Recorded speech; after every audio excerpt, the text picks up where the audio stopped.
Assalamualaikum warahmatullahi wabarakatuh. Alhamdulillah, wassalatu wassalamu ala rasulillah Muhammad ibn Abdillah wa ala alihi wa sahbihi wa man wala. Subhanaka la ilma lana illa ma 'allamtana innaka antal alimul hakim. Rabbi syrah li sadri wa yassir li amri wahlul 'uqdatan min lisani yafqahu qawli, amma ba'du. Baik, sebelum kita mulai, kita akan baca niat belajar bersama-sama. Mudah-mudahan ilmunya nanti sekali lagi jadi ilmu yang manfaat buat kita sekalian.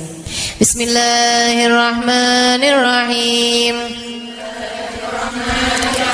Nawaitu ta'allum wa ta'lim wan naf'a wal intifa' wal mudzakarah wat tadhkir wal ifadah wal istifadah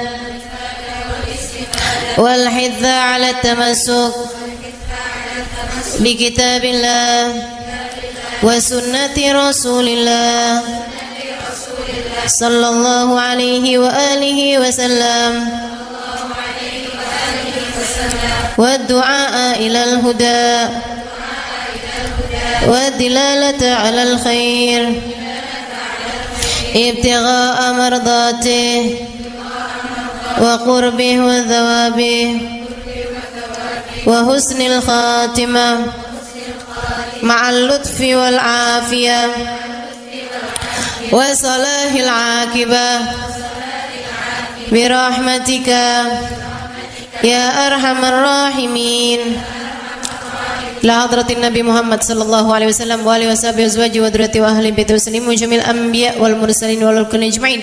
Anallahu yaghfiruhum wa yarhamuhum wa ya'li darajatihim fil jannah wa yanfa'una barakatihim wa asrarihim wa anwarihim wa ulumihim wa nafaatihim fid din wa dunya wal akhirah. Al-Fatihah, baca bersama-sama.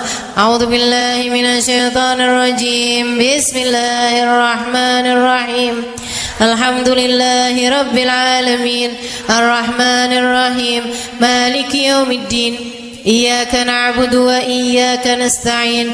Ihdinas siratal mustaqim. Siratal ladzina an'amta 'alaihim ghairil maghdubi 'alaihim waladdallin. Amin. Taqabbalallah minna wa minkum, taqabbal ya karim. Peta kebahagiaan hidup dunia membawamu kepada kebahagiaan hidup akhirat. Peta untuk membuatmu kenal kepada Sang Pencipta. Jalan hidup yang dapat membawamu menuju surga. Ini namanya jalur langit. Yang paling rugi yang gak mau ngikutin peta ini.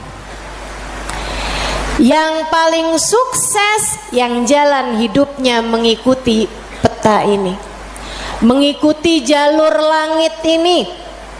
Karenanya adik-adik, ibu-ibu, saudariku sekalian yang saya muliakan, izinkan saya di kajian pada siang hari ini menyampaikan padamu tentang bagaimana cara kita menempuh perjalanan menuju Allah Subhanahu wa ta'ala lewat jalur langitnya.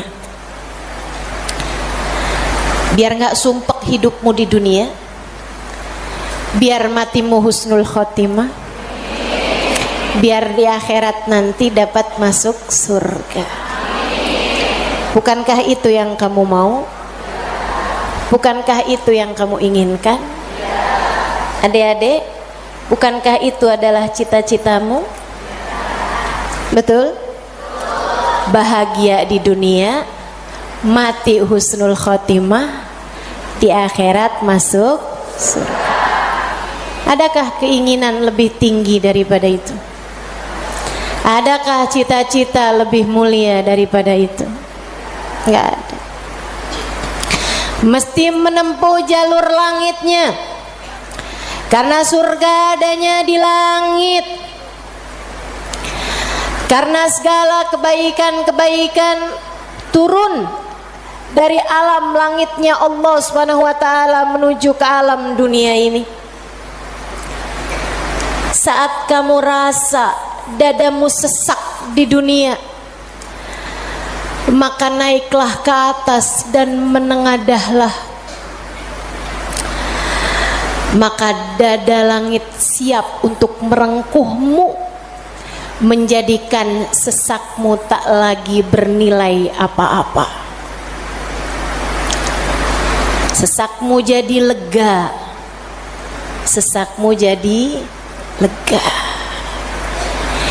Ayo nih, buat adik-adik yang kegalauan mulu dengerin saya. Buat ibu-ibu yang pusing mulu, terutama kalau lihat sisa saldo akhir bulan, dengerin saya. Simak baik-baik jalur langit. Gimana sih caranya kita menempuh jalur langit? Pertama,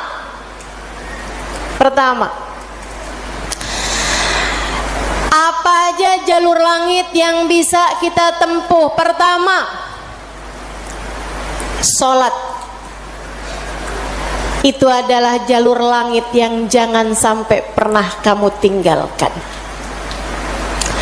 Sayyidina Muhammad Al-Bagir berkata kepada putranya Sayyidina Ja'far As-Sadiq, "Ya bunai, ittasil billah." Wahai anakku, senantiasalah terkoneksi dengan Allah, senantiasalah tempuh jalur langit menyampaikanmu kepada Allah Subhanahu wa taala. Seringlah terkoneksi sama Allah. Anaknya bertanya, "Kaifa attasil bih ya walidi?" Bagaimana caraku untuk selalu terkoneksi dengan Allah? Bagaimana caraku berkomunikasi sama Allah? Bagaimana caraku menempuh jalur langit? Ayahandanya berkata, kalau kamu ingin kamu berbicara dengan Allah, sholatlah. Kalau kamu ingin Allah berbicara kepadamu, bacalah Al-Quran.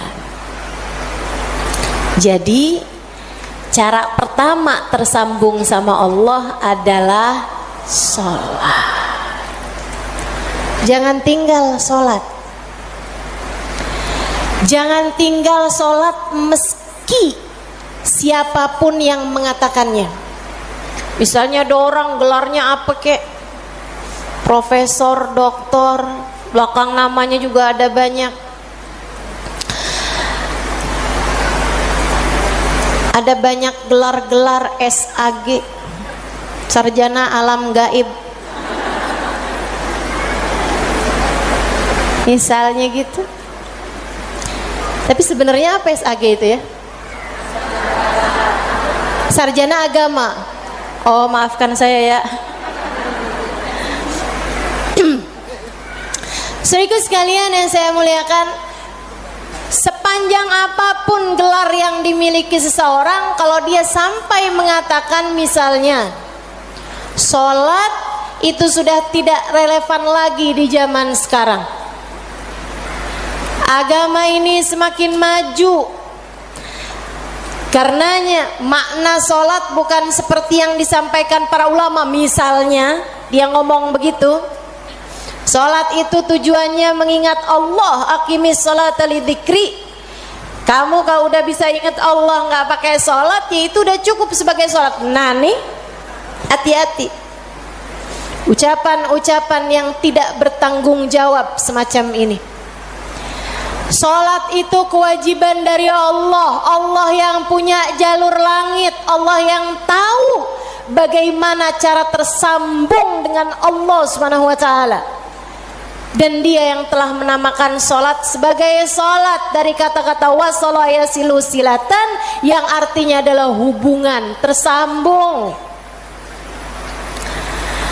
Orang yang punya sholat, menjaga sholatnya, dia akan senantiasa tersambung dengan Allah.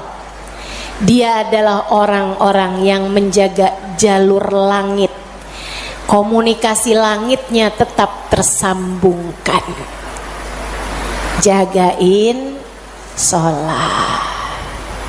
Dek, jagain. Tapi saya belum bisa khusyuk Ustazah. Nggak apa-apa. Saya masalahnya kalau sholat suka ngelambiar pikiran kemana-mana Ustazah. Sama. Saya juga. Sama. Tapi nggak apa-apa. Jangan pernah tinggal sholat. Imam Ghazali bahkan menyebutkan salah satu penyebab kematian dalam su'ul khatimah, salah satu penyebab iman tercabut dari dalam hati di saat kematian datang, naudzubillah min dzalik, nomor 1 tarkus shalah, meninggalkan sholat. Tiang agama kita. Siapa yang sholatnya benar, ibadahnya benar.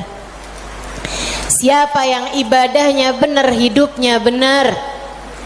Siapa yang hidupnya benar, bakalan matinya benar. Siapa yang matinya benar, di akhirat dapat kehidupan yang menyenangkan. Karenanya mesti, harus, nomor 1 kamu benahi dalam hidupmu, jangan tinggal sholat. Sesibuk apapun kamu, sholat jangan tinggal, Dek. Sedang mengerjakan aktivitas penting semacam apapun, sholat jangan pernah tinggal, Bu. Jangan pernah tinggal sholat. Sebab orang kalau lagi ninggal sholat, bukan hanya karena dia nggak mau sholat, tapi karena dia tidak diizinkan Allah untuk menghadap kepadanya, telah diputuskan jalur antara dia dengan Allah Subhanahu wa taala. Naudzubillah min dzalik, jalur langit telah terputus darinya. Itu kayak punya HP tapi nggak ada sinyal, nggak bisa dibikin apa-apa HP-nya. Punya HP nggak ada sinyalnya, Bu, nggak ada kartunya, mau dipakai apaan? Mau dipakai ngulek sambel? Ya kan enggak gitu. Karenanya teman-teman sekalian, sholat jangan tinggal. Kamu kalau dibikin sama Allah dalam hidup nggak ngerjain sholat, kamu perlu menangisi hal tersebut. Kenapa gitu? Saya sering sampaikan, orang ketika sholat bukan hanya karena dia mau sholat, akan tetapi karena dia masih punya nilai di sisi Allah, sehingga Allah masih izin. Allah kalau benci sama satu makhluknya, sama seorang hambanya, Allah nggak akan izinkan orang tersebut menghadapkan dirinya kepada Allah dalam sholatnya. Dia kirain dia yang nggak mau sholat, padahal Allah yang nggak mau dia menghadap kepadanya. Telah diputus jalur antara dia dengan Allah Subhanahu wa ta'ala. Na'udzubillah min dzalik. Ada yang nanya sama saya, Ustazah, saya nih kan lagi belanja nih Ustazah, kan sibuk tuh kan. Belanja di mana? Di mall Ustazah. Boleh nggak Ustazah saya jamak sholat saya? Lah, nge-mall di jamak sholat? Agak nih. Belanja ke pasar, sholat udah sampai di jamak-jamak. Innalillahi. Boleh nggak Ustazah? Nggak boleh lah. Yang boleh jamak sholat itu kalau bepergian, itu pun juga dengan jarak keluar kota 82 km. Tapi kalau kurang dari itu, nggak boleh mengerjakan jamaah salat. Katanya Nabi Muhammad, man jama'as salah bi ghairi udrin faqad atababan min abwabil kabair. Siapa yang suka ngumpulin salat, jamaah salat tanpa ada alasan yang dibenarkan, dia sedang mendatangi salah satu pintu dari pintu-pintu dosa-dosa besar. Dia tanya, boleh nggak Ustazah jamaah salat? Nggak boleh, kecuali karena ada alasan yang dibenarkan. Emang kenapa gitu Ustazah? Kamu kalau kepengen hidup dipentingkan sama Allah, maka kamu harus mementingkan Allah. Salat adalah gambaran tentang kamu mementingkan Allah, maka insya Allah hidupmu akan dipentingkan oleh Allah. Jalur langit yang pertama adalah salat. Makanya ada orang yang salatnya khusyuk-khusyuk, ada orang yang salatnya panjang-panjang. Tuh guru-guru saya tuh salatnya panjang-panjang, terutama salat sunnah. Kalau salat fardu ringan-ringan aja, karena beliau mengerjakan salat fardunya berjamaah jadi imam. Nah itu katanya Nabi Muhammad, kalau kamu salat jadi imam jangan jang. Tapi kalau kamu salat sendirian, silahkan mau panjang kayak gimana pun silahkan balik. Kalau sholat jadi imam Bismillahirrahmanirrahim, jadi imam Bismillahirrahmanirrahim, jadi imam. Dalam sholat sendirian Bismillahirrahmanirrahim. Jalur langit yang indah, jangan pernah jadikan doa hanya sekedar, sebab doa adalah semua yang kamu perlukan. Bu, Kak, Dek, Nak, dengerin saya. Kamu yang sekarang adalah hasil dari doa-doamu di masa lalu. Coba liatin dirimu itu. Kamu yang sekarang adalah hasil dari doa-doamu di masa lalu. Orang-orang besar yang kamu lihat sekarang ini adalah hasil dari doa-doanya di masa-masa lalu. Oh, kamu lihat, orang itu pinter banget ya. Adalah karena di masa dulunya, di masa kecilnya, di masa remajanya, ia selalu mengangkat tangan untuk minta dari Allah Subhanahu wa taala, Rabbi zidni ilman nafi'a. Ya Allah, tambahkanlah untukku ilmu yang bermanfaat. Ya Allah, ajarkanlah kepadaku ilmu-Mu. Ia selalu minta kepada Allah Subhanahu wa taala ilmu, sehingga Allah pun memberi kepadanya ilmu. Siapapun yang kamu kenal, orang-orang hebat-hebat yang ada di sekitarmu, itu adalah hasil dari doa-doanya di masa-masa lalu. Tinggal kamu lihat dirimu itu. Kamu pengen jadi kayak gimana? Tempuhlah jalur langit dengan perbanyaklah berdoa. Dan itu bukan hanya urusan dunia, urusan akhirat lebih jelas lagi. Sampai saya pernah dengar satu cerita, ada dua orang, ibadahnya di dunia sama, ibaratnya nilai rapotnya nih sama persis. Nilai rapotnya sama persis waktu hidup di dunia. Dua-duanya sama-sama soleh, dua-duanya. Akan tapi yang satu dimasukkan ke dalam surga, kan ke surga Firdausul A'la yang paling tinggi. Yang dinaikkan di surga yang bawahnya, dia protes, ya Rob, dia nilainya sama loh sama saya. Kenapa kok dia dikasih surga yang paling atas sementara saya di surga yang bawahnya? Walaupun surga tuh biar kata di emperan enak, tapi ya masa kamu mau minta surga yang emperan? Sehingga sekalian, hadir majelis aja di emperan gak enak, apalagi di surga. Dia tanya sama Allah, ya Allah, kenapa kami berdua nilainya sama tapi dia dinaikkan di surga Firdaus yang paling tinggi sementara saya.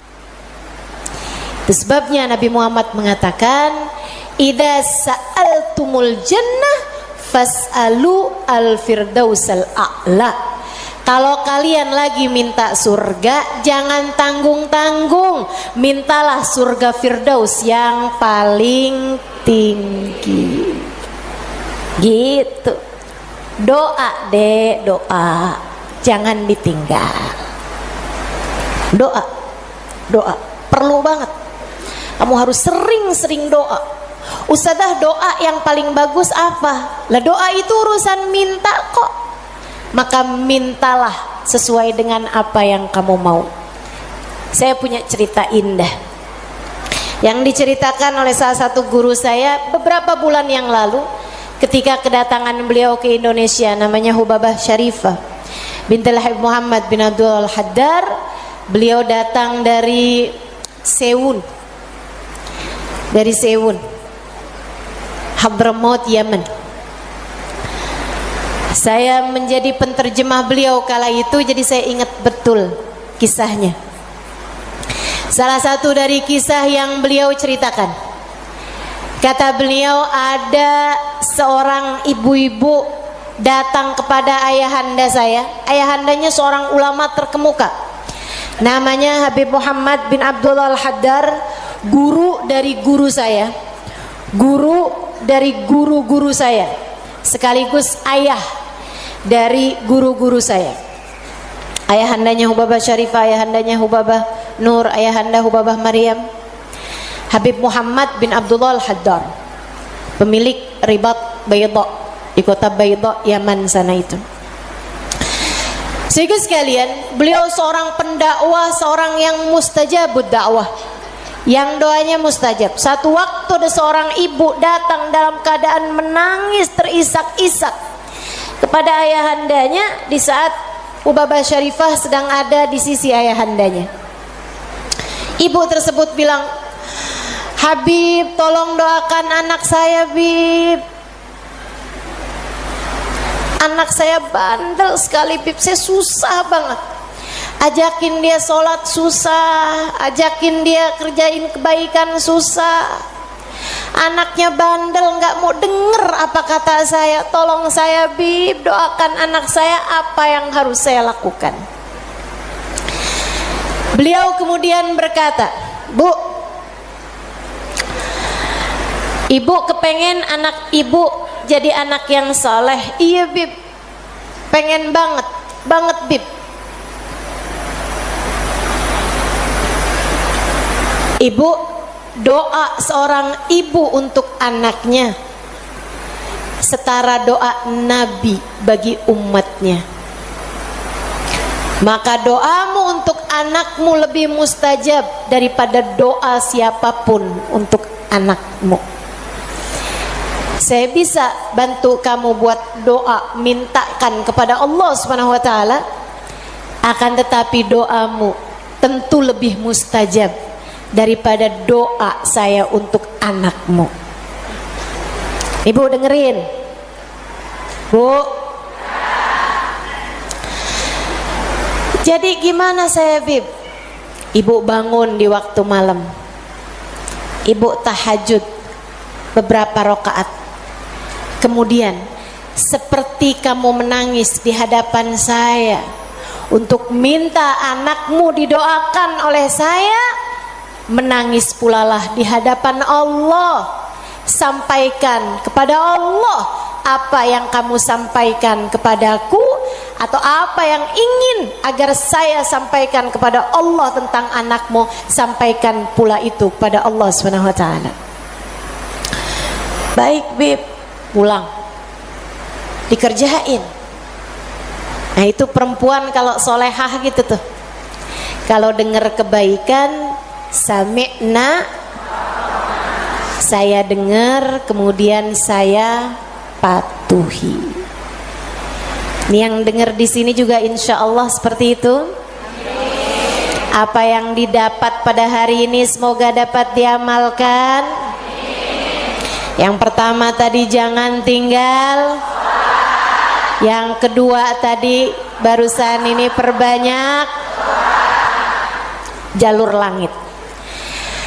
Dia pun mengerjakannya, bangun di waktu malam nangis, ya Allah tolong liatin anak saya, kesianin anak saya ya Allah, solehkan dia ya Allah. Tolong pandang anak saya dengan pandangan kasih sayangmu ya Allah. Saya nggak ngerti cara melakukannya ya Allah. Seperti mana engkau telah menjadikan anak dari hamba-hambamu yang soleh salehah. Kau jaga mereka, jaga pula lah anakku ya Allah. Jauhkan dari segala dosa-dosa, jauhkan dari segala kejahatan-kejahatan. Tolong jaga anak saya ya Allah. Terus didoain anaknya, didoain anaknya. Malam demi malam, malam demi malam. Dan Bu, Kak, Dek, Nak, doa itu bukan instan. Doa itu tidak seperti kamu nyeplok telur sekarang mateng sekarang, enggak gitu.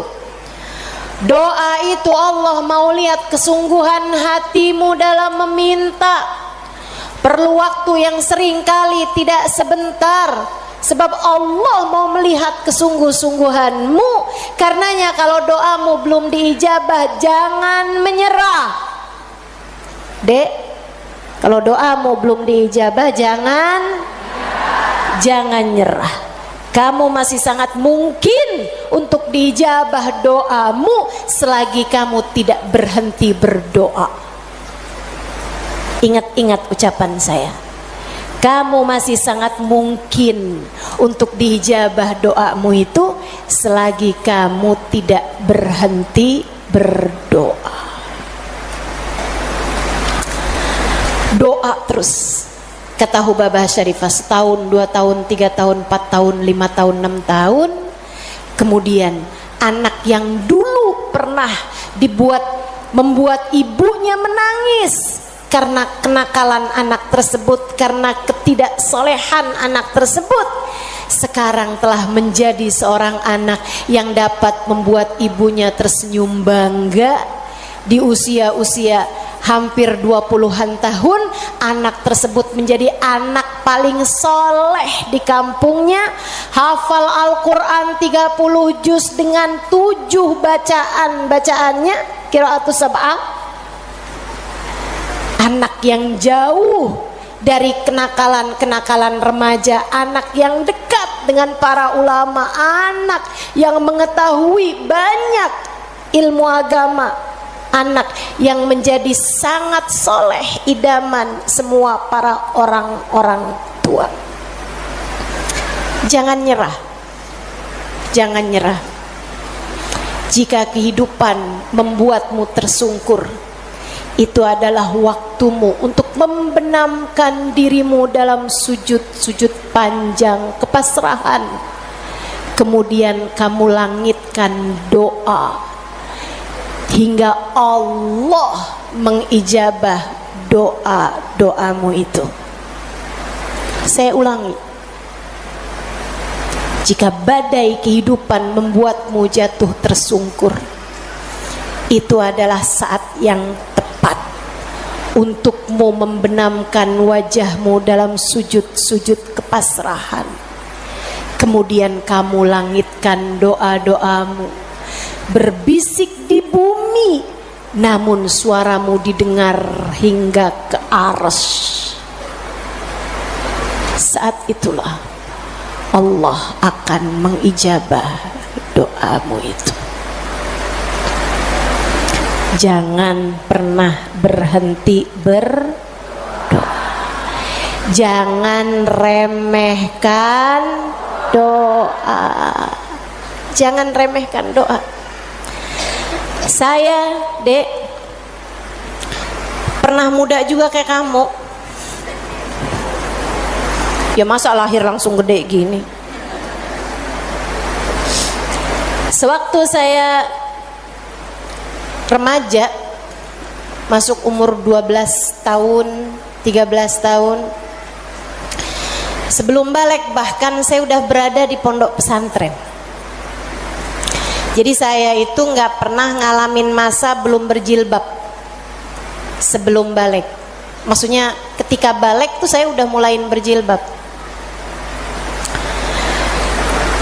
Alhamdulillah, nikmat dari Allah Subhanahu wa taala. Adik-adik saudaraku sekalian, saat saya kecil, saya ada di pondok-pondok pesantren, saya mulai kenal ustadz-ustadz, ustadzah-ustadzah, ulama-ulama yang membuat saya jatuh cinta dengan ilmu agama. Alhamdulillah, Allah kasih rasa dalam diri saya keinginan untuk selalu belajar. Saya punya keingintahuan yang banyak terhadap urusan ilmu. Jadinya saya senang banget belajar. Nah, di waktu kecil itu tadi, umur 12-an tahun sebagai santri, kan selain dari belajar ada kewajiban lain tuh. Nyuci baju, apalagi kalau dapat piket, bersihin kamar mandi, nyapu kamar, ngepel kamar. Itu saya sangat tersiksa sekali, sebab saya ini adalah pemalas.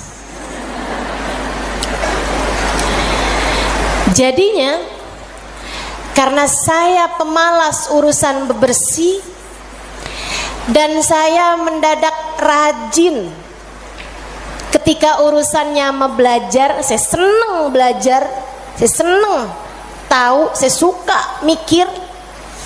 Saya tuh kalau lagi baca kitab gitu seneng banget. Saya kalau lagi belajar gitu seneng banget. Apalagi kalau ustadzanya yang nyampein ilmu dengan cara-cara yang sangat saya sukai gitu, ngasih tahu hal-hal yang nggak ada di dalam kitab gitu. Saya bisa melongo dengerin, seneng banget. Jadinya di masa-masa kecil itu kalau saya lagi dengerin kajian, kalau saya lagi baca kitab, saya suka doa, ya Allah, jangan pernah pisahkan saya dari ilmu. Ya Allah, jangan pernah jauhkan saya dari kitab-kitab pengetahuan yang mendekatkan saya padamu. Umur 12 tahun, 13 tahun, doa saya semacam itu. Ayo nih adik-adik yang umur 16 tahun, ya Allah, kenapa kok saya nggak pernah ada yang nembak ya?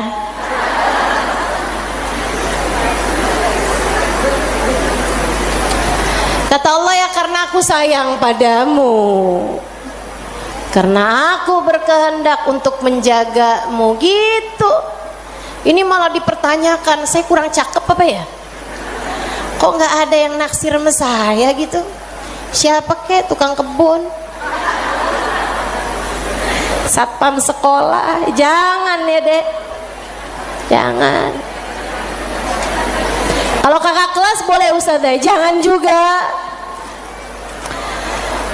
Jangan pacaran. Adik-adik saudaraku sekalian, sebaliknya ketika saya mulain, kalau saya lagi nyapu, saya lagi nyuci baju, apalagi kalau saya udah mulain harus nyikat kamar mandi, rasanya saya keberatan sekali. Saya sambilan nyikat kamar mandi sambil doa, ya Allah, yang beginian saya nggak usah dikasih dong. Ya Allah, selamatkan saya dari hal-hal yang semacam ini. Alhamdulillah, alhamdulillah. Saya habisnya itu juga mondok-mondok pesantren, tapi bisa dihitung dengan jari waktunya di mana saya harus nyuci baju, di mana saya harus ngepel, di mana harus nyapu gitu. Kayak alhamdulillah, saya punya banyak orang-orang yang mau mengerjakannya buat saya. Alhamdulillah. Allah bakal kasih. Kata Allah Subhanahu wa taala, ud'uni astajib lakum, mintalah kepadaku niscaya akan aku ijabah. Minta, doa, jangan berhenti berdoa. Ayo adik-adik, kamu punya panjang masa depan insyaallah. Umurmu mudah-mudahan masih tersisa panjang insyaallah. Jangan sesali dengan di masa tua kamu enggak dikasih hal-hal besar dalam kehidupan karena kamu tidak pernah memintanya kepada Allah. Minta, ya Allah, pandanglah aku dengan pandangan kasih sayang-Mu. Ya Allah, seperti mana Engkau menjaga hamba-hamba-Mu yang soleh-solehah, tolong jaga saya juga ya Allah. Dek, minta sama Allah. Saya serius berkata padamu, dengarkan saya. Saya menyampaikan nasihat sebagai orang tua kepadamu, Dek, kepadamu nak. Minta sama Allah, yang dekat sama Allah. Karena kalau kamu merasa kok saya punya orang tua nggak terlalu sayang ya sama saya, kamu tahu nggak kenapa dalam hidup kamu seringkali merasa bahwa orang tuamu nggak cukup sayang sama kamu, guru-gurumu sepertinya nggak sayang sama kamu. Saya kasih tahu, saat Allah membuat hatimu patah dari berharap kepada manusia, itu adalah cara Allah untuk mengenalkan kasih sayangnya yang tak terbatas padamu. Dekatilah Allah. Orang lain mungkin merasa bosan denganmu, tapi Allah tidak. Allah tidak. Allah tidak akan bosan denganmu kecuali jika kamu yang bosan dengannya. Allah tak akan meninggalkanmu kecuali jika kamu yang meninggalkan Allah. Maka atas nama cinta saya sampaikan padamu, Dek, dengerin saya. Bu, dengerin saya. Atas nama cinta saya sampaikan padamu, jangan pernah tinggal Allah. Yang dekat sama Allah, mintalah terus kepada Allah. Mintalah terus kepada Allah. Minta pandangan kasih sayangnya tertuju padamu. Minta Rahman Rahimnya, rahmatnya Allah kasih kepadamu. Minta agar dalam keadaan apapun Allah tak pernah berhenti menyayangimu. Mintalah, mintalah permintaan yang tak akan pernah kamu sesali. Gak usah minta, ya Allah, jangan biarkan orang tua saya meninggalkan saya. Gak usah, gak usah. Kamu, Bu, jangan minta, ya Allah, jangan biarkan hati suami saya berpaling dari saya. Kamu mau minta juga terserah. Tapi yang saya sampaikan padamu adalah bahwa hal yang semacam itu bisa kamu syukuri, bisa pula kamu sesali. Akan tetapi kalau kamu tidak ditinggalkan oleh Allah, sampai kapanpun tidak akan pernah kamu sesali, insya Allah. Jadi jalur langit yang harus kamu tempuh, yang pertama adalah, yang kedua adalah, yang ketiga adalah cinta kepada baginda Nabi besar Muhammad. Dan semua orang-orang yang menyampaikanmu kepada jalur langit, jangan putus hubungan dengan orang-orang soleh, dengan para ulama-ulama Allah subhanahu wa ta'ala. Saya akan sampaikan 5 menit lagi, kemudian kita akan segera akhiri majelis ini. Saudaraku sekalian yang saya muliakan, yang pertama jangan tinggal sholat, yang kedua jangan tinggal doa. Jalur langit yang ketiga yang harus saya sampaikan padamu adalah milikilah guru yang dapat menyampaikanmu kepada Allah. Milikilah jalur langit yang dapat menyampaikanmu kepada Allah. Cintai orang-orang soleh di atasmu hingga mereka menyampaikanmu kepada Nabi Muhammad. Kemudian Nabi Muhammad menyampaikanmu kepada Allah. Beliaulah tali Allah subhanahu wa ta'ala.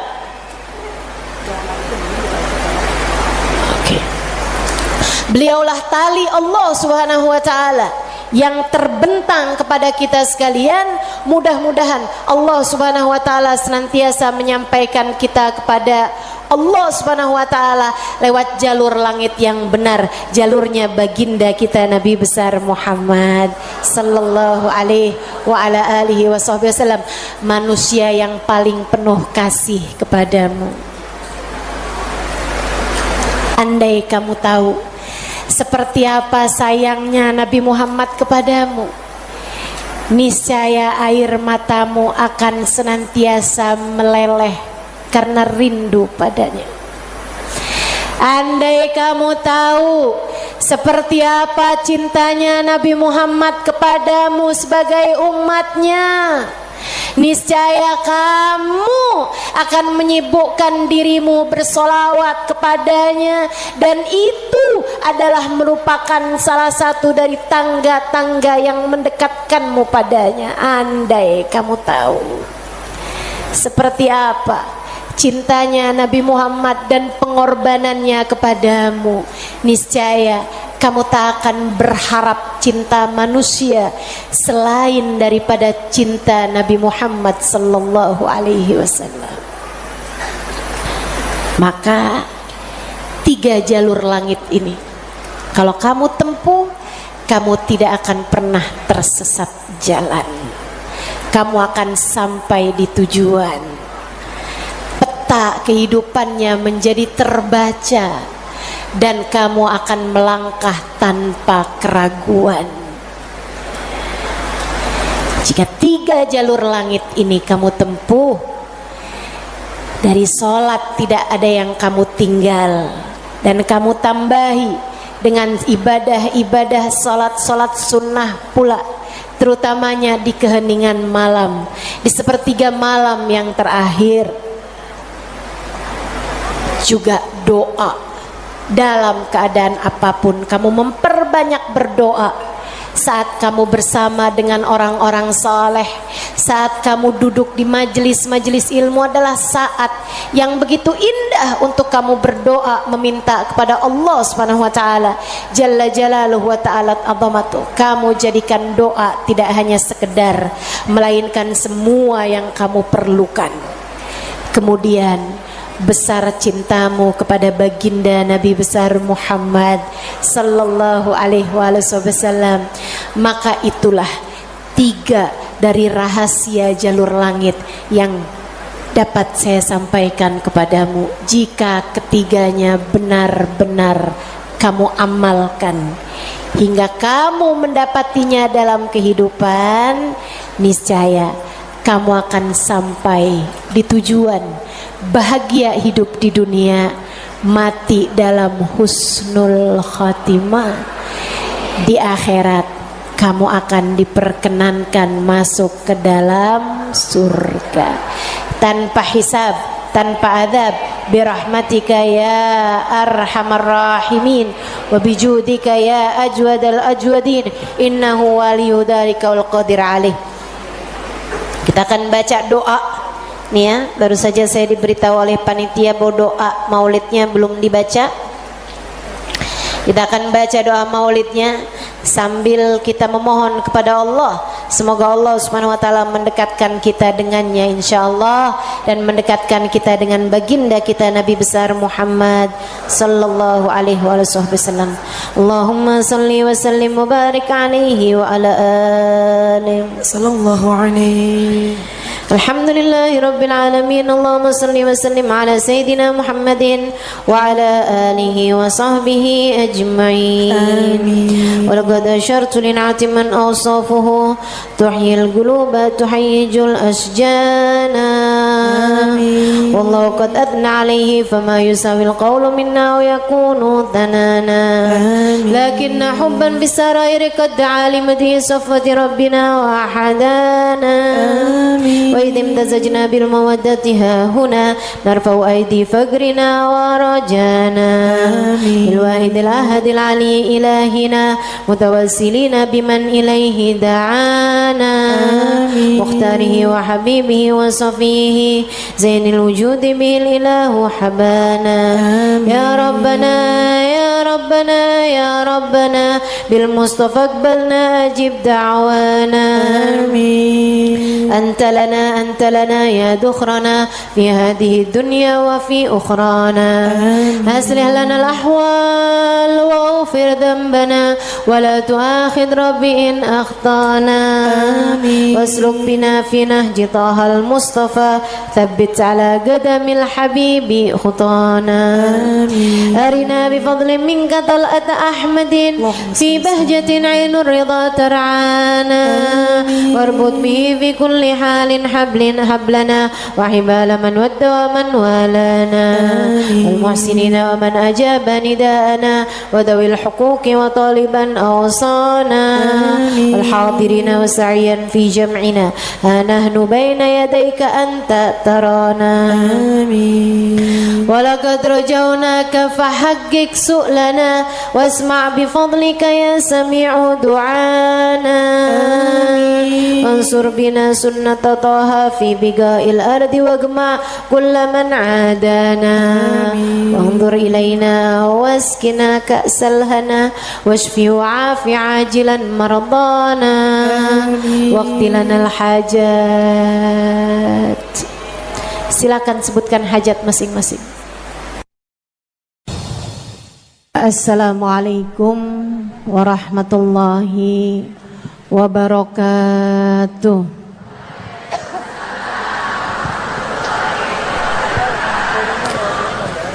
Alhamdulillah.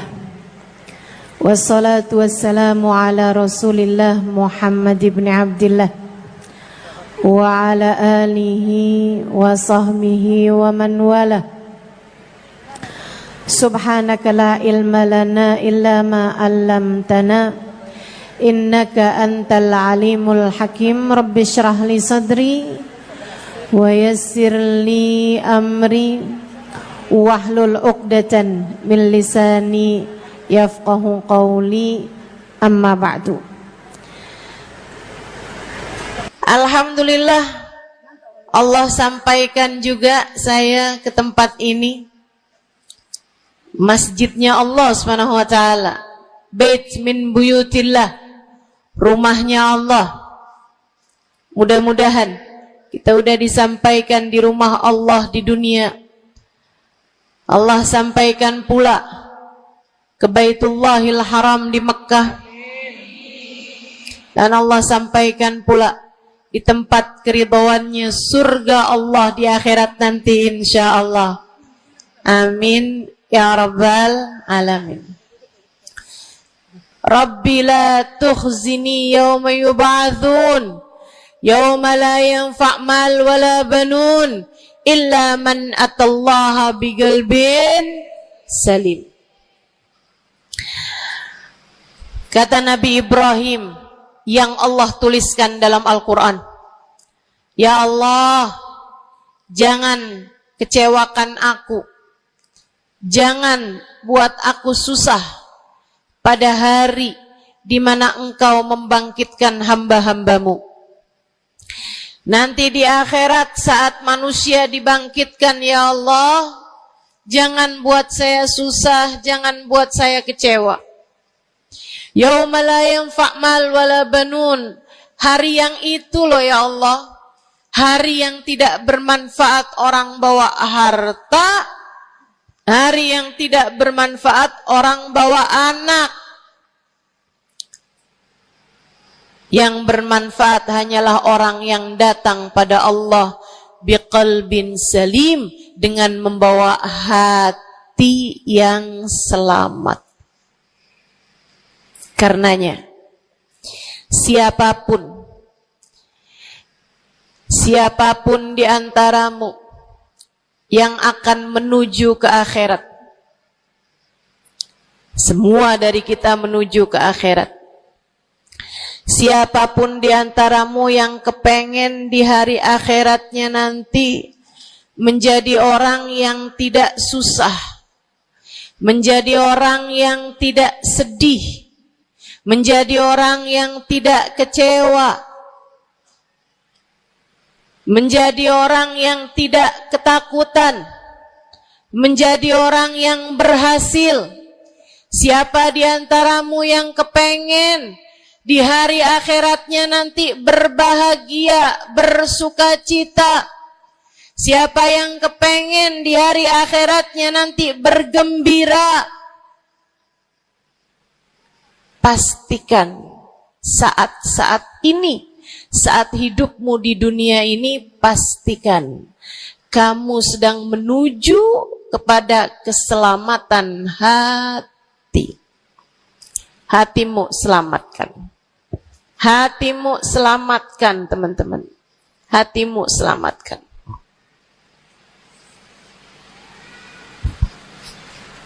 Semoga Allah karuniakan kepada kita selamatnya hati, insyaallah. Amin. Semoga Allah menyelamatkan hati kita semua. Semoga Allah menyelamatkan hati kita semua. Nabi kita Muhammad menyebutkan dalam salah satu hadisnya, ala inna fil jasadi mudghah, idza salahat salahal jasad kulluh, wa idza fasadat fasadal jasad kulluh, ala wahiyal qalbu. Kata Nabi, ketahuilah sungguhnya dalam diri manusia terdapat segumpal darah. Apabila ia bagus, ia selamat, ia bersih, selamatlah seluruh anggota tubuhnya. Apabila ia rusak, ia hancur, ia gelap, ia mati, maka hancur pulalah seluruh anggota tubuhnya. Ala wahiyal qalbu, ketahuilah segumpal darah tersebut bernama hati. Maka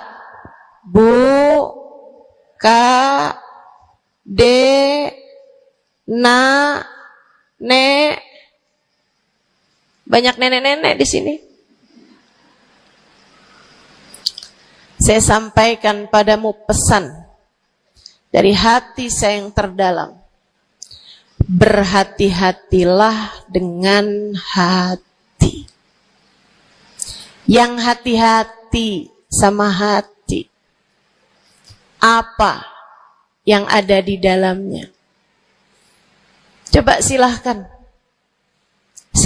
kamu pikirkan nih, kondisi hati saya nih kayak apa. Kita kalau badan lebih gampang ngerasainnya. Saya kalau ditanya, Ustazah lagi sakit? Iya. Sakit apanya Ustazah? Kaki. Saya bisa jawab. Tapi kalau kamu ditanya misalnya, gimana kabar hati kamu?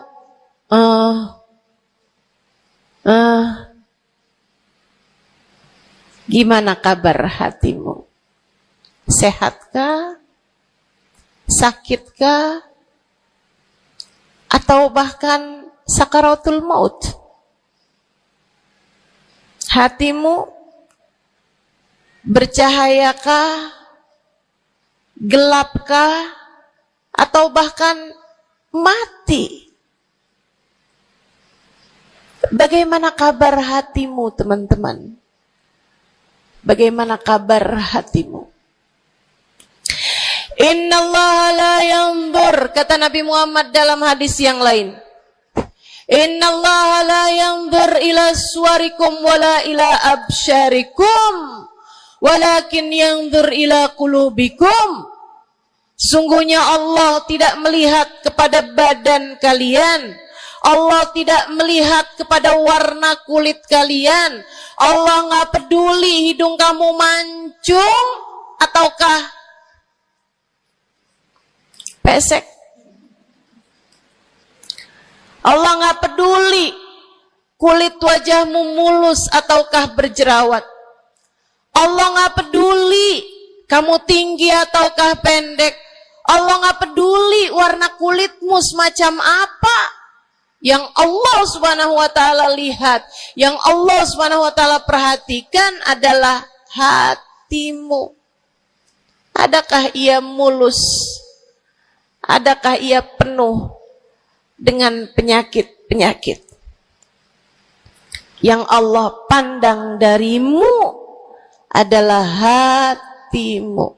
Nih, sekarang saat kamu duduk sama rata di tempat ini teman-teman, meskipun ada yang lebih tinggi, ada yang lebih rendah, tapi kita duduk nih sama-sama di tempat ini nih. Nilaimu di mata Allah bukan seberapa dekat jarak antaramu dengan saya. Nilaimu di mata Allah bahkan bukan bergantung dari jam berapa kamu datang. Ketika kamu sama rata duduk di tempat ini, yang Allah pandang darimu adalah hatimu. Sedang berada di manakah saat ini? Yang duduk di tempat ini sembari mikirin ntar pulang enaknya makan apa ya?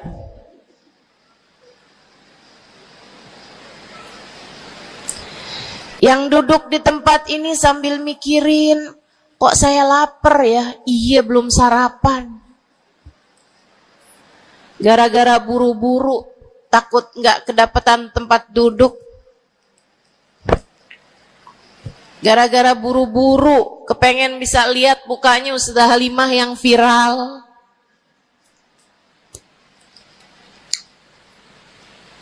Hatimu. Allah melihat darimu, nilaimu di hadapan Allah. Nilaimu di hadapan Allah saat ini bukan bergantung dari seberapa awal kamu datang, bukan bergantung pada hal-hal yang lainnya, akan tetapi yang Allah lihat darimu adalah hatimu. Adakah Allah di dalamnya? Adakah Allah di dalamnya? Adakah Allah di dalamnya?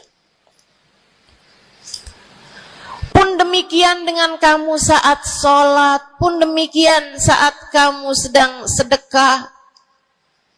Semuanya masalah hati, teman-teman. Semua masalah hati. Kata guru saya Sayyidil Habib Umar bin Hafid, al-madar kullal madar fi salahil gulub.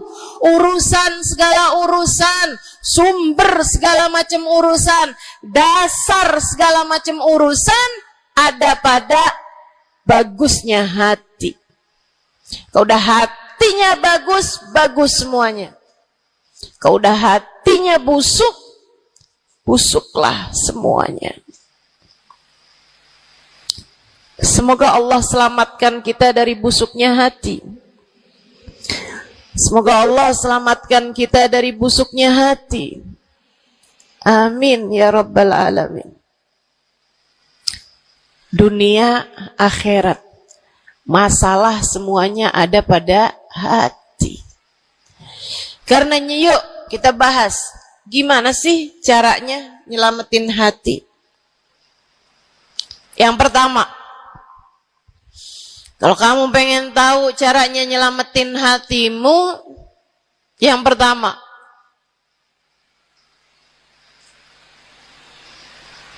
bersihkan sampah-sampahnya. Nih, kamu mau rumah itu biar bagus, biar terjaga, biar selamat. Kamu lihat dalamnya, oh banyak sampah, banyak noda, banyak kotoran. Dari mulai kotorannya cicak, ayam, sampai mungkin anjing, karena lama nggak ditempatin. Karena lama nggak ditempatin.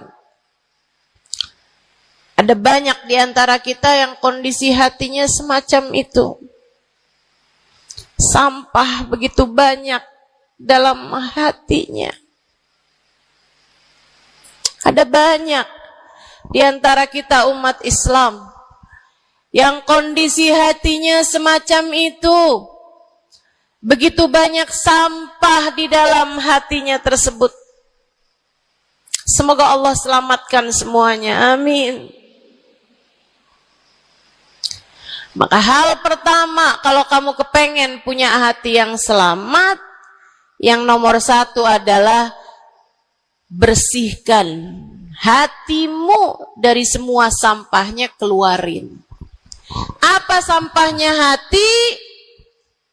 Dosa-dosa yang telah kamu lakukan.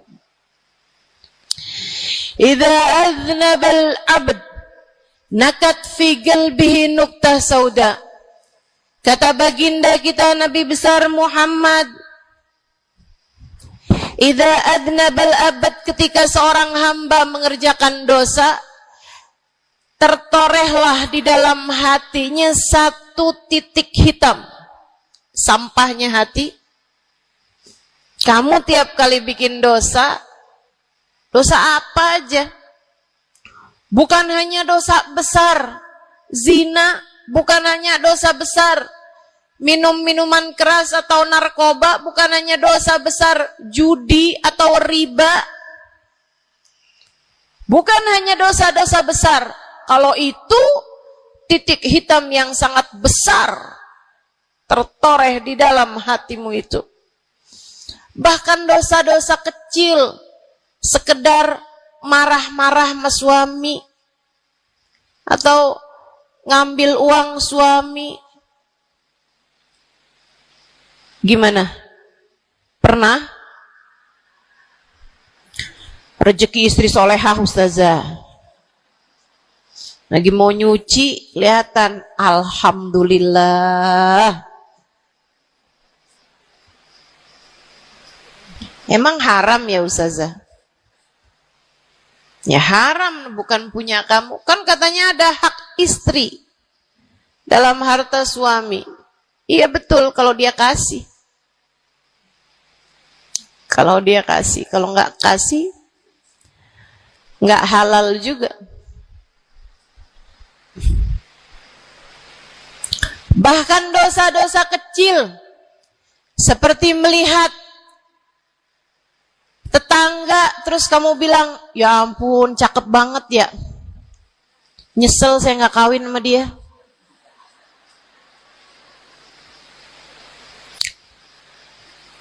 Dosa. Seperti memandang seseorang dengan pandangan menghina. Seperti membicarakan aib orang lain. Setiap kali kamu berbuat dosa, apapun bentuk dosanya, satu titik hitam tertoreh di dalam hatimu itu. Ini istighfar wa tab. Musih. Kalau dia beristighfar, kalau dia bertaubat, dihapuslah titik hitam tersebut. Wa illa, kalau enggak, ya tetap aja ada. Kamu bikin dosa lagi, bikin dosa lagi, bikin dosa lagi, bikin dosa lagi. Enggak pernah istighfar, enggak pernah memperbaiki diri. Aurat tidak kamu tutup dengan baik. Sehingga akhirnya setiap kali kamu keluar dilihat oleh laki-laki yang bukan mahrammu. Satu titik hitam, satu titik hitam, satu titik hitam. Sampai terkadang hati seseorang dipenuhi dengan titik-titik hitam. Hatinya menjadi legam. Hatinya menjadi penuh dengan titik-titik hitam. Semakin bertambah lagi, semakin bertambah lagi, jadilah karat. Jadilah karat. Kalau udah jadi karat, na'udzubillah. Ini yang Allah sebutkan di dalam Al-Quran. Kata Allah, kalla, a'udzubillahi minasyaitonirrajim, kalla, bal rana ala qulubihim bima kanu yaksibun, kalla, innahum an rabbihim yawma idin lamahjubun. Kalla, kata Allah, balran, ada ran, ada karat di dalam hati mereka, tersebab dosa yang menumpuk tanpa pernah dimohonkan ampunan. Kalla innahum an rabbihim yawma idzin lamahjubun. Orang kalau hidup bawa karat hasilnya apa? Orang kalau hidup bawa karatnya hati hasilnya apa ya Allah? Kalla innahum an rabbihim yawma idzin lamahjubun. Orang yang hatinya punya karat, pada hari tersebut ia akan terhalang dari Allah Tuhannya. Guru saya Sayyidil Habib Umar bin Hafid menyampaikan tafsir mengenai ayat ini. Kata Habib Umar bin Hafid, tidak mati dengan membawa iman. Orang yang hatinya penuh dengan karat, apabila datang ajal menjemput, iman tercerabut dari dalam hatinya, hingga ia pun mati, keluar dari atas muka bumi ini dengan tanpa membawa iman Islam. Dia keluar dari atas muka bumi ini bukan sebagai hamba Allah, bukan sebagai umat Nabi besar Muhammad sallallahu alaihi wa ala alihi wasallam. Dia meninggal dunia dalam keadaan su'ul khatimah. Na'udzubillah min dzalik. Jangan biarkan karat memenuhi hatimu. Jangan biarkan hatimu dosa-dosa yang telah kamu lakukan menjadi berkarat dalam hatimu itu. Saya kesian sama kamu. Nggak apa-apa. Hidup terus-terusan ngontrak, nggak apa-apa. Hidup nggak pernah punya kendaraan sendiri, nggak apa-apa. Nggak pernah punya HP yang canggih, nggak apa-apa. Saya hidup di atas muka bumi ini, nggak pernah ada yang datang melamar saya. Jadinya sampai di usia di atas 30-an tahun, saya masih menjomblo, Ustazah. Nggak apa-apa. Ustazah, saya udah menikah 10 tahun, belum ada anak juga, Ustazah. Nggak apa-apa. Ustazah, suami saya kawin lagi, Ustazah. Nggak apa-apa.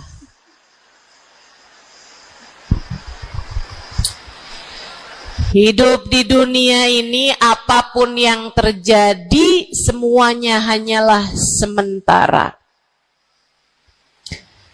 Kamu hanya perlu memastikan agar tatkala datang ajal menjemput, kamu punya modal.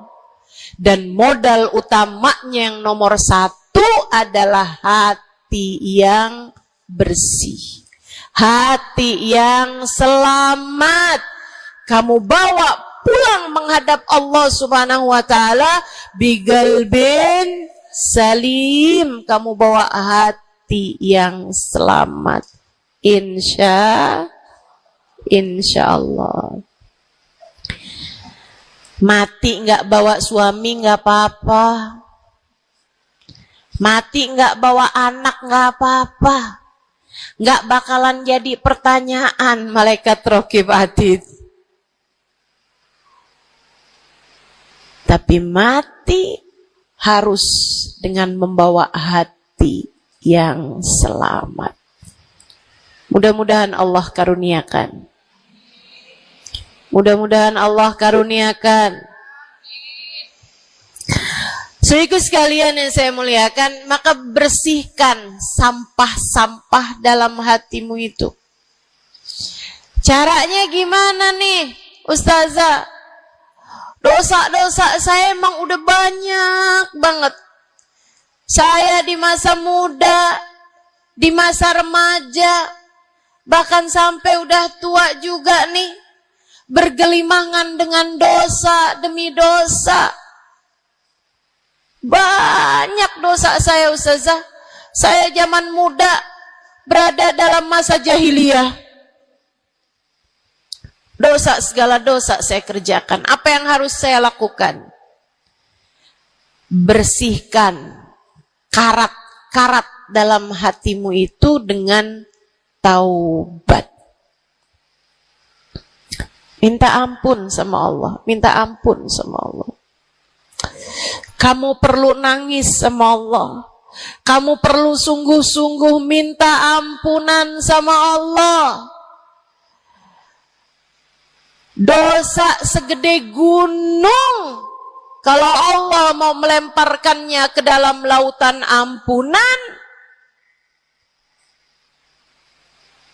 inna kaba'irad dunubi ful ghufrani kalamami.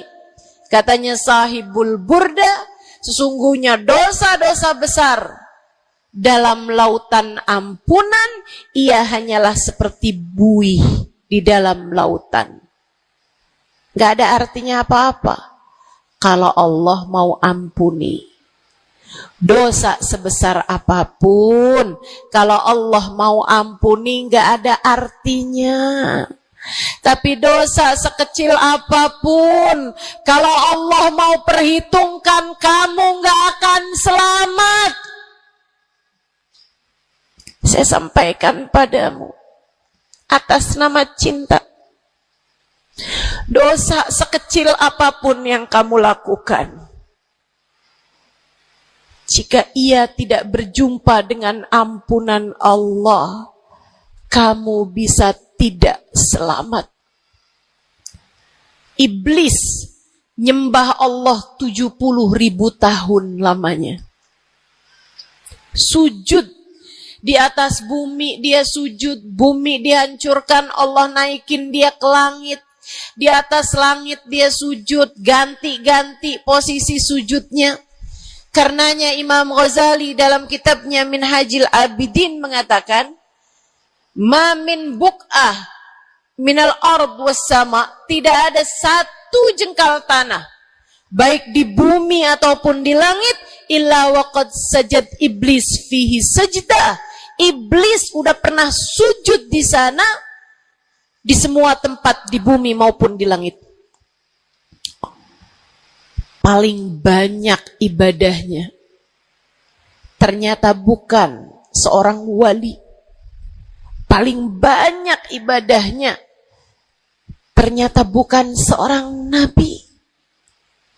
Kalau hitung-hitungan panjang-panjangan ibadah, ibadahnya iblis lebih panjang daripada siapapun dari makhluknya Allah Subhanahu wa ta'ala yang pernah tinggal di bumi ini. Akan tetapi dia nggak nurut. Iblis ibadah 70.000 tahun, nggak nurut sekali doang, sekali aja. Wa idh qulna lil malaikati isjudu li Adam fasajadu illa iblis. Ketika kami memerintahkan seluruh makhluk yang ada di langit, seluruh malaikat kami perintahkan, wahai malaikat-malaikatku, sujudlah kalian kepada Adam. Fasajadu, mereka semuanya sujud, illa iblis, kecuali iblis doang, tantang petenteng gak mau sujud. Allah tanya, ma manaka antas judali Adam id amartuk? Iblis, apa yang bikin kamu gak mau sujud kepada Adam, padahal aku yang telah memerintahkanmu? Bukankah kamu selama ini sujud di bumi, di langit untuk menyembahku? Sekarang aku perintahkan padamu untuk sujud, kenapa kamu gak mau sujud padanya? Iblis gak bilang, ya Allah, kan perintahnya tadi malaikat, saya kan bukan malaikat ya Allah. Gak gitu. Gak gitu. Saudariku sekalian yang saya muliakan, bahkan iblis gak bilang, males ya Allah saya sujud, lagi bisulan, misal. Enggak gitu juga. Maka orang yang meninggalkan taat, karena malas, karena bodoh misalnya, itu lebih dimaklumi teman-teman daripada yang kayak iblis ini nih. Ketika ditanya apa yang membuatmu gak mau sujud, wahai iblis, kepada Adam, iblis dengan pongahnya, dengan sombongnya mengatakan, ana khairun minhu, saya lebih baik daripada Adam. Khalaqtani min nar wa khalaqtahu min tin. Saya berasal dari api, sementara Adam berasal dari tanah. Tanah diinjak-injak ya Allah, sementara api begitu hebatnya. Fahbit minha fa innaka rajim. Kata Allah, kita yang taat sama dosa sama-sama baik.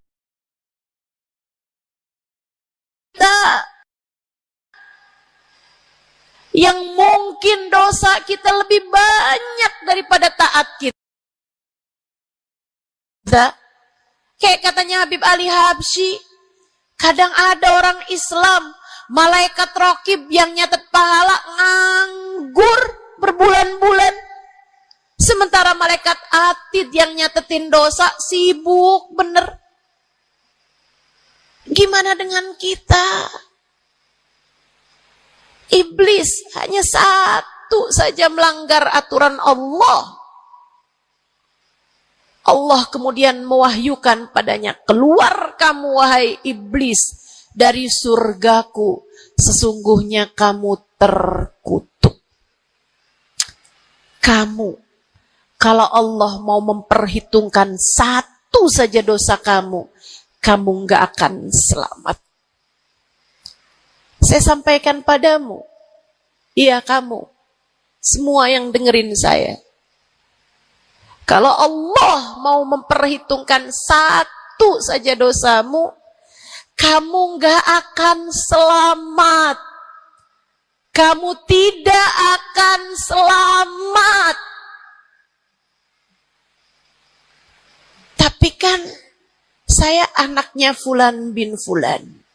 Tapi kan saya keturunannya Fulan bin Fulan. Tapi kan saya istrinya Fulan bin Fulan. Bu, Kak, Dek, Nak, nggak selamat siapapun kamu. Anaknya Nabi Nuh, nabinya Allah tenggelam. Pamannya Nabi Muhammad, paman baginda kita Nabi besar Muhammad, Abu Lahab, Allah tuliskan kehancurannya, kecelakaannya, kebinasaannya di dalam Al-Quran. Mau siapa yang kamu andalkan? Tapi kan saya udah banyak bikin taat, saya tiap malam bangun tahajud. Kamu nggak nyampe seujung kukunya ibadah iblis 70.000 tahun. 70.000 tahun. Sujud pada Allah SWT di tiap jengkal tanah. Nih tanah yang sekarang kita jejak ini pernah dibikin sujud sama iblis. Waktu iblis tinggal di atas muka bumi ini. Tapi semuanya nggak manfaat. Kalau Allah mau memperhitungkan satu saja dosa hambanya, ia tidak akan selamat. Sebab Allah hanya mau menerima hati yang tidak ada sampah di dalamnya. Sebab hanya berkenan menerima hati yang tidak ada noda-noda di dalamnya. Sampah hatimu bersihkan, dosa-dosamu taubati, mintalah ampun kepada Allah. Mintalah ampun kepada Allah. Bangunlah di waktu malam, mandilah dengan mandi taubat.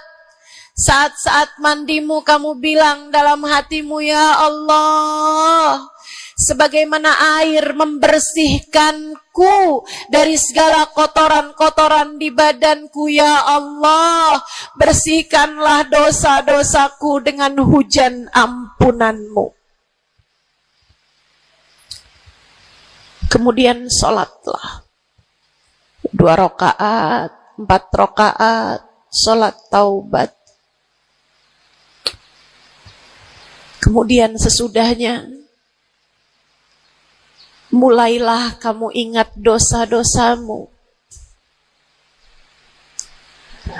Mulailah kamu ingat dosa-dosamu. Dari sejak kamu balik sampai sekarang ini. Betapa ia telah menggunung, betapa ia telah melumuri dirimu itu, betapa ia telah menjadikan dirimu kotor. Kemudian ingatlah nikmat yang telah Allah SWT berikan, bahwa bersama dengan banyaknya dosa-dosamu, ia tak henti-henti memberikan kepadamu kenikmatan demi kenikmatan. Bahwa meski matamu berulang-ulang kau pandang yang haram dengannya, Allah masih membiarkan matamu dapat melihat. Betapa meskipun telingamu berulang-ulang kamu pakai untuk mendengarkan aib-aib orang, nyatanya sampai sekarang telingamu masih dapat mendengar. Betapa lisanmu, berapa banyak hati tersakiti dari lisanmu itu. Mertuamu kamu sakiti, suamimu kamu sakiti, anakmu bahkan kamu sakiti. Bodoh banget sih jadi anak. Astagfirullah, astagfirullah. Kamu kok bandel banget sih, mama nyesel punya anak kayak kamu. Astagfirullah.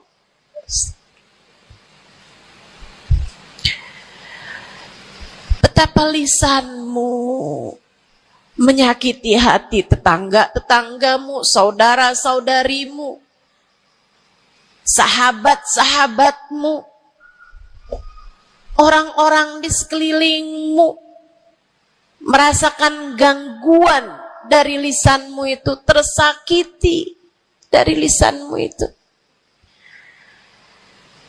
Tapi meskipun entah sudah berapa banyak dosa tercatat dari lisanmu, Allah masih tetap membiarkan lisanmu dapat berbicara sampai saat ini.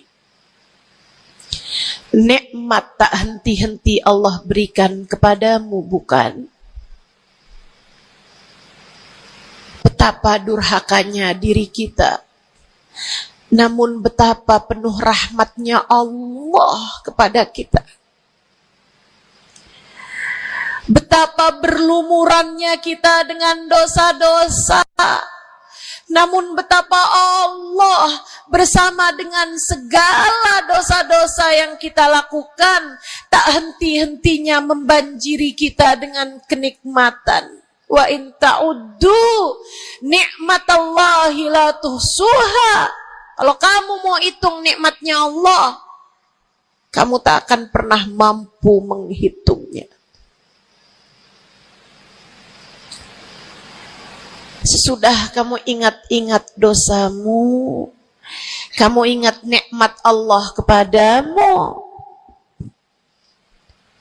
kamu ucapkan seperti ucapan baginda Nabi Muhammad, Allahumma anta rabbi la ilaha illa anta khalaqtani wa ana abduka wa ana ala ahdika wa wa'dika mastata'tu a'udzu bika min syarri ma sana'tu abu'u laka bi ni'matika 'alayya wa abu'u bi dhanbi faghfir li fa innahu la yaghfiru dzunuba illa anta. Ya Allah, Engkau adalah Tuhanku. Tak ada Tuhan kecuali Engkau. Aku adalah hamba-Mu yang Kau perintahkan buat taat, yang Kau perintahkan untuk menepati janji semampuku. Ya Allah, aku berlindung dari buruknya perbuatan yang telah aku lakukan. Begitu buruk, begitu jelek dosa yang telah aku perbuat padamu, ya Allah. Abu'u laka bi ni'matika 'alayya. Ya Allah, Engkau selalu datang padaku dengan berbagai macam kenikmatan-kenikmatan. Wa abu'u bi dzambi, sementara aku selalu datang padamu dengan dosa demi dosa. Faghfirli, ampunilah aku ya Allah. Fa innahu la yaghfiru dzunuba illa anta. Bukankah tak ada yang dapat mengampuni dosaku selain Engkau ya Allah. Minta ampun sama Allah. Minta ampun sama Allah. Yang serius, menangislah di hadapannya. Menangislah di hadapannya. Dalam keheningan malam saat tiada sesiapapun yang melihatmu. Jauhkan dulu apapun yang dapat membuatmu kehilangan konsentrasi. Jangan lagi khusyuk-khusyuk begitu tiba-tiba kedengaran suara Shopee.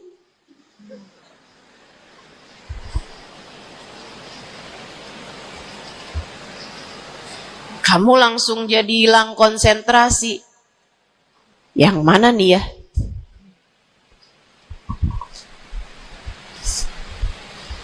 Bismillah. Kalau kamu pengen punya hati yang selamat, nomor 1 adalah taubat. Taubatan nasuha. Taubat yang sungguh-sungguh. Nyesel telah berbuat dosa, meninggalkan dosa-dosa tersebut, berjanji untuk tidak mengulanginya lagi. Jika dosanya terkait sama manusia, ada syarat keempat yang harus dilakukan, yaitu meminta maaf kepada orang yang telah engkau sakiti hatinya tersebut. Yang kamu habis bikin dosa sama dia, minta maaf. Mudah-mudahan Allah SWT ampuni dosa-dosa kita. Amin. Semoga Allah ampuni dosa-dosa kita. Amin. Ketika ada seorang ulama ditanya, ya Syekh, wahai Syekh, kalau saya nih punya banyak hajat nih, punya banyak permintaan, tapi waktunya sempit buat doa. Doa apa yang seharusnya saya panjatkan? Misalnya nih, lagi sebentar nih bisa kepegang Hajar Aswad. Lagi sebentar nih bisa ada di depan Ka'bah. Lagi sebentar nih bisa ada di dekat makam Nabi Muhammad SAW.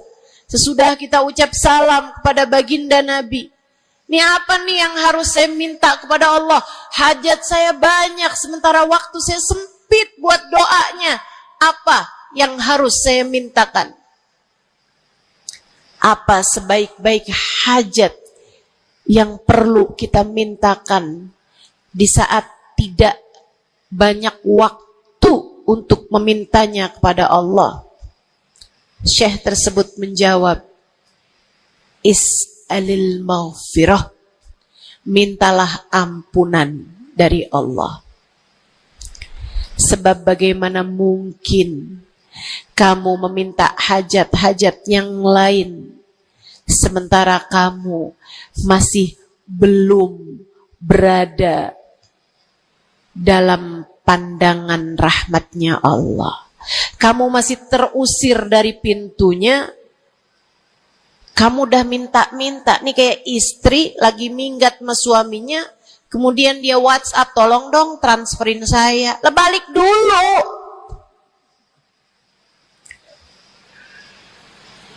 Baru minta. Tiap kita ngerjain dosa adalah tiap langkahan kita menjauh dari Allah Subhanahu wa ta'ala.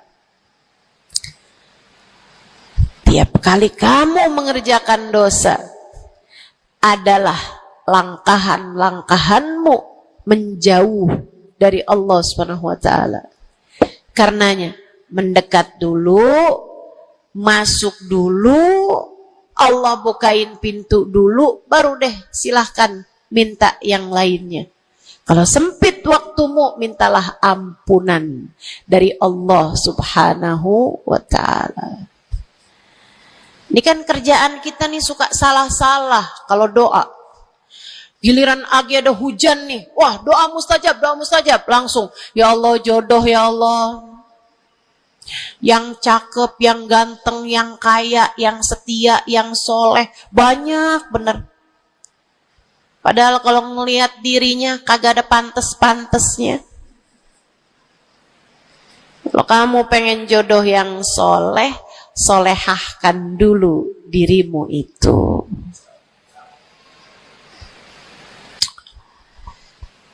Begitu datang hujan, ya Allah, duit yang banyak, ya Allah, duit yang banyak, ya Allah. Mintalah dulu ampunan. Sebab kamu mati nggak bawa jodoh nggak apa-apa, kamu mati nggak bawa duit nggak apa-apa. Tapi kita mati harus bawa ampunan Allah Subhanahu wa ta'ala. Sebab dosa akan mengotori ruang hati kita. Maka syarat utama hati yang bersih adalah keluarkan sampah darinya dengan cara taubat. Mohonlah ampun pada Allah. Secara serius. Cukup sekali ustazah? Enggak cukup. Lo dosanya banyak. Tiap habis sholat minta ampun. Tiap ada kesempatan buat doa minta ampun. Tiap lagi datang hujan minta ampun. Tiap lagi ziarah ke makam Nabi, ke makam wali, minta ampun sama Allah. Tiap lagi datang orang soleh, katanya doa sambil memandang wajah orang soleh mustajab. Apa yang mesti kita minta? Minta ampunan dari Allah Subhanahu wa ta'ala. Minta ampunan dari Allah Subhanahu wa ta'ala. Itu satu syarat mutlak utama. Pengen hatimu selamat, keluarkan sampah-sampahnya. Habis keluarin sampah-sampahnya, nah sekarang udah bersih. Ternyata ada penyakit-penyakitnya. Ada bagian itu yang atapnya bocor. Ada airnya yang tersumbat. Penyakitnya rumah. Bukan begitu? Saudaraku sekalian yang saya muliakan, kamu kepengen hatimu jadi hati yang selamat, sembuhkan hatimu dari berbagai macam penyakit-penyakitnya. Apa aja sih penyakit-penyakitnya hati? Banyak. Imam Ghazali menyebutkannya dalam kitab Ihya Ulumuddin. Sampai jadi satu kitab yang tebal membahas mengenai hal-hal yang buruk yang ada dalam hati manusia. Pembahasan panjang, nggak akan keburu waktunya buat bahas panjang itu. Tapi saya bilang, Bu, kayak rumah. Saya pernah beli rumah. Suami saya beli rumah. Kemudian saya liatin rumahnya bagus, bersih, cakep. Udah nih, Kemudian satu hari saya ajak teman saya yang ngerti urusan rumah, ahli desain interior rumah. Saya bawa masuk dalam rumah saya, dia liatin, ini bocor nih Ustazah, yang ini nih harus cepet-cepetan ditambal. Terus dia lihat ada bagian atap tuh bocor tuh Ustazah, tambal dulu Ustazah. Dibenerin dulu tuh Ustazah sebelum ditempatin. Bu, saya kirain rumah saya udah bagus. Ternyata kalau dilihat sama ahlinya baru ketahuan. Kita juga begitu semua. Kita kirain hati kita baik-baik aja.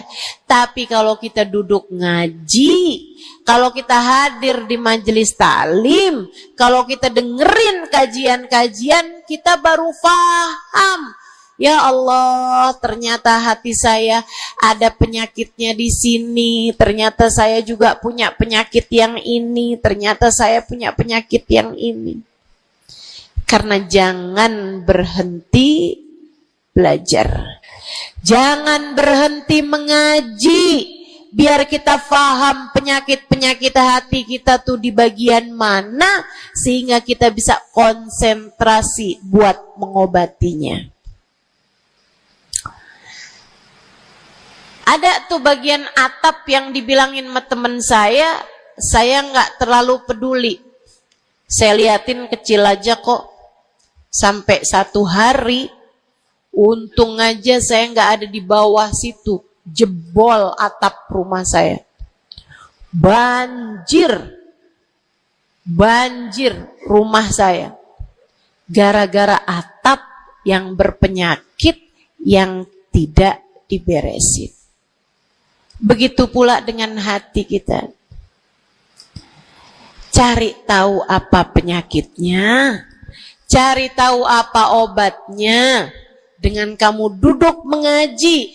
Ini bukan urusan sejam 2 jam dipelajari kemudian semuanya benar. Ini adalah PR seumur hidup kita. Buat sehatin hati kita. Buat bagusin hati kita.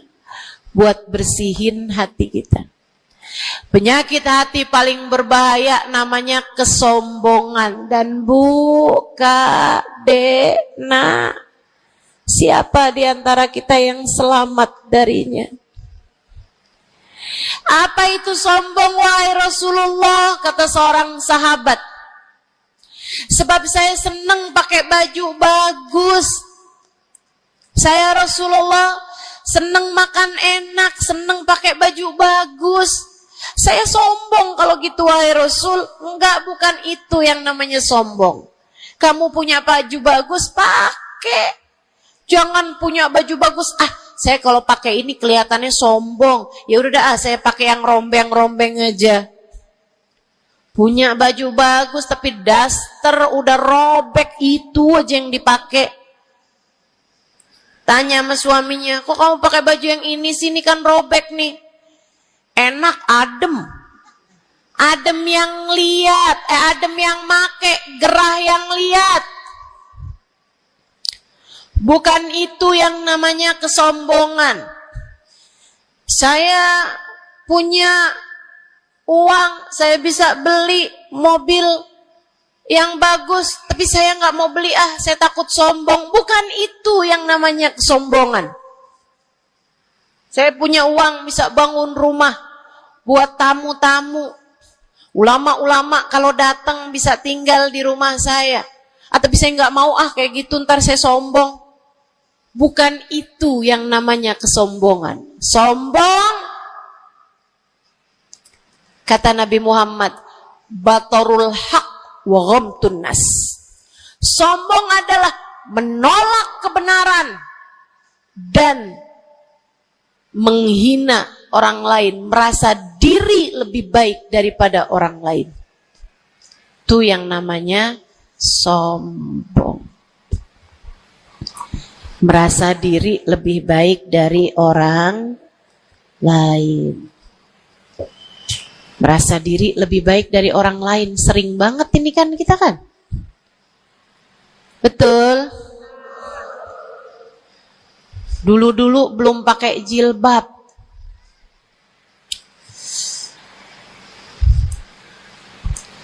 Nggak ngerjain taat yang namanya menutup aurat. Habis itu kemudian pergi majelis, hadir kajian pakai jilbab, rapi banget. Bahkan tumpuk-tumpuk. Ustadzanya pakai jilbab 1 lapis, dia pakai 3 lapis. Tapi dia ngelihat orang-orang yang belum pakai jilbab, ya ampun, belum dapat hidayah, sian. Saya rasanya kepengen buat bisikin sama dia, Mbak, Israel udah deket. Boleh nggak sih Ustazah, saya bisikin di telinganya, malaikat penjaga neraka kirim salam. Astaghfirullah. Dulu kamu berbuat dosa dengan membuka auratmu, kini kamu berbuat dosa dengan dosa kesombongan. Itu namanya bukan taubat. Itu namanya bukan hijrah. Itu namanya pindah dosa. Dari satu dosa membuka aurat menjadi dosa kesombongan, dan bisa jadi di hadapan Allah dosa kesombongan lebih besar nilainya daripada dosa membuka aurat. Bisa jadi. Bisa jadi. Para ulama mengatakan, rubba maksiatin awrathat dhullah ahabbu ilallah min ta'atin awrathat kibra. Terkadang kemaksiatan yang melahirkan rasa rendah diri di hadapan Allah lebih Allah sukai daripada ketaatan yang melahirkan kesombongan. Hati-hati. Hati-hati sama hati. Jangan biarkan kesombongan merusak hidupmu. Jangan. Ada banyak para istri yang merasa dirinya lebih mulia daripada suaminya. Banyak. Hati-hati, hati-hati. Saya belajar dari umi saya.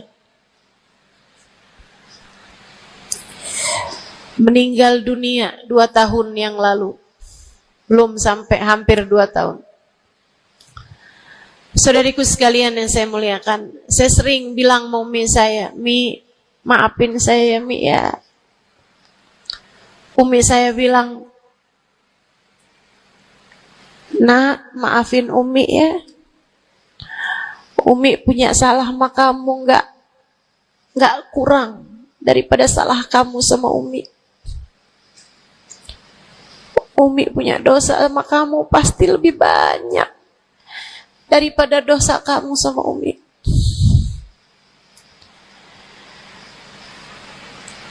Itu rasa yang jarang dimiliki para ibu. Seringnya ibu tuh merasa selalu lebih baik daripada anaknya.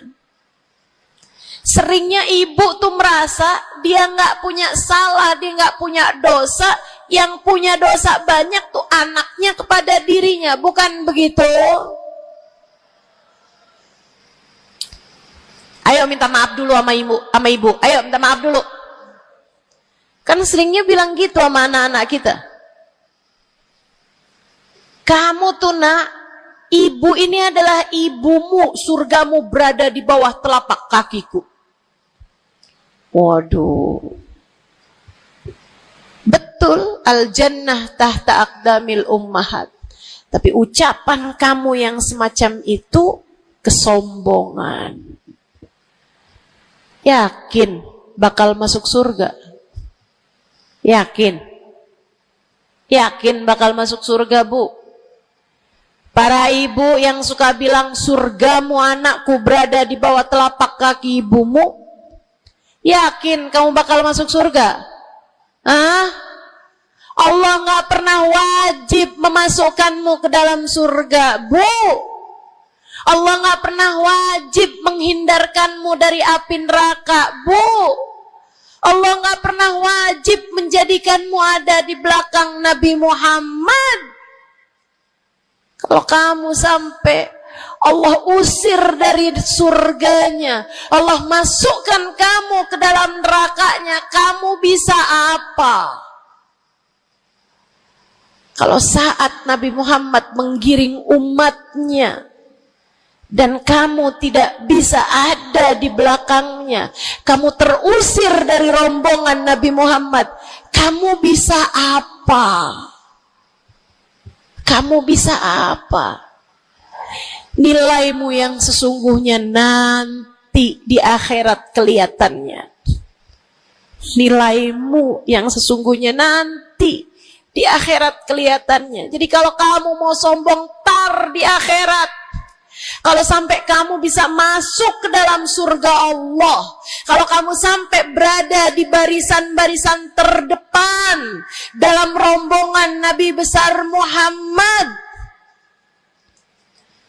kalau kamu bisa makan dari buah-buahan surga, kalau kamu ada saat kamu mengucap salam kepada baginda Nabi Muhammad, matamu bisa memandang indah wajahnya, telingamu bisa mendengar indah suaranya, lisanmu bisa mengucapkan salam langsung di hadapannya. Silahkan membusungkan dada pada saat itu.